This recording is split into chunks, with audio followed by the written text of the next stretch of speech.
dont 11 anciens ministres des Affaires qui font ressortir des...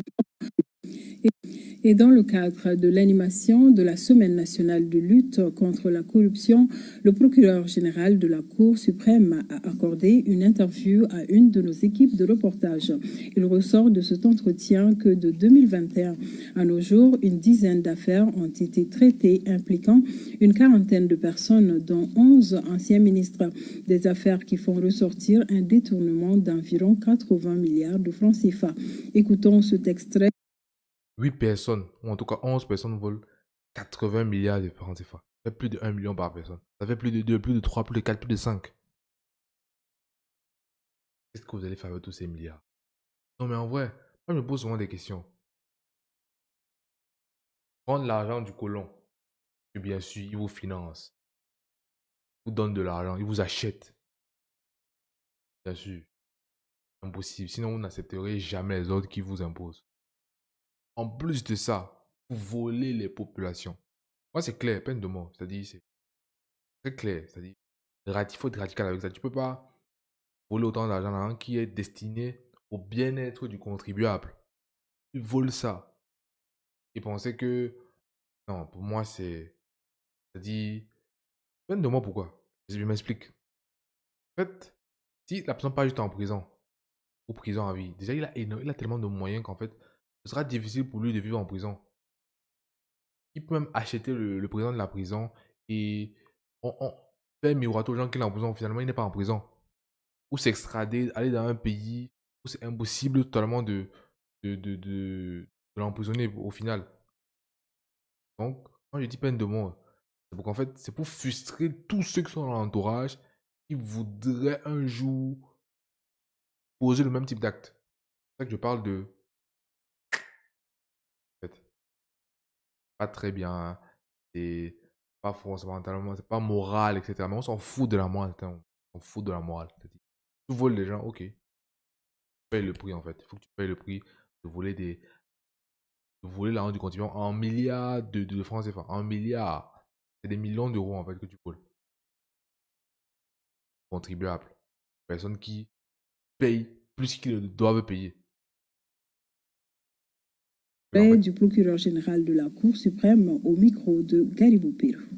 La dizaine d'affaires qui, depuis 2021, qui nous a occupés, concernent dans leur majorité les infractions, n'est-ce pas, relevant de la catégorie de la délinquance économique et financière en termes de faux et d'usage de faux, d'atteinte aux biens publics, de corruption, de blanchiment de capitaux, de favoritisme, de prise illégale d'intérêt et la complicité active et passive de ces infractions. Il y a au moins 80 milliards, n'est-ce pas, de préjudices. au moins, ça veut dire que c'est ce qu'on estime. Dans la réalité, on ne sait pas. Subis par l'État. Mais c'est au bout du procès qu'on va arriver à des certitudes. Pour le moment, les tendances qui se dégagent, c'est que les affaires que nous avons eu à traiter, n'est-ce pas, touchent environ une hauteur de 80 milliards de francs CFA au préjudice de l'État. Par rapport au nombre de personnes inculpées, il faut compter au moins 40 personnes qui sont inculpées, dont 11 ex-ministres et leurs complices, au nombre de 29. Quel jugement vous portez sur la question de l'efficacité des actions, en tout cas posées par l'État malien, dans le cadre aussi de la lutte contre la corruption? Et à un moment donné, l'histoire a bégayé au Mali. On a été dans des inerties, dans des hésitations. Aujourd'hui, ce n'est plus le cas. Il n'y a pas d'intouchable aujourd'hui au Mali. Et ça, c'est bien.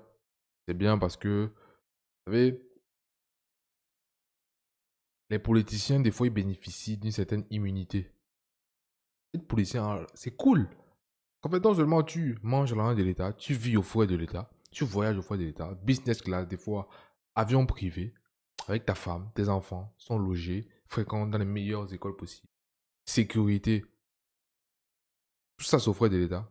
En plus de ça, il te permet de voler. Mais c'est ça, hein. Ah oui. C'est c'est ça pourquoi? Parce qu'on doit dire aux autres qu'en fait, ne faites plus jamais ça. Oui. C'est-à-dire, ne pensez plus jamais que vous. C'est-à-dire, ça doit être une idée. Vous savez, vous restez quelque part, et on sait que non, dans cette maison-ci là, on ne fait pas ça. Les enfants qui viennent d'ici ne font pas comme ça. Les fils du père, là, ils font pas comme ça. C'est la même chose. On doit savoir que non, les Maliens, c'est tout sauf des personnes corrompues. Ils ne peuvent pas accepter un pot de vin. Là, c'est clair. Et pour ça, il faut des mesures radicales. Vous n'êtes pas d'accord avec moi, je comprends. Que c'est peut-être très fort, mais j'estime que pour le niveau de corruption aucun n'a atteint, non. Il faut ça même en succession. Bon, après, vous me direz peut-être que vous avez mieux. Si vous avez mieux, dites. Dites ce que vous pensez. Dites de quelles mesures. Parce que emprisonner quelqu'un, ça peut marcher. Qui sait, qu'en emprisonnant, ça peut frustrer les gens. Non, on va plus aller. Mais moi, je me dis seulement la prison. Prison, parce que surtout qu'en prison, il y a beaucoup de choses qui peuvent se passer. On peut acheter les prisonniers, on peut acheter une confort en prison, mais confort de malade. On peut l'acheter.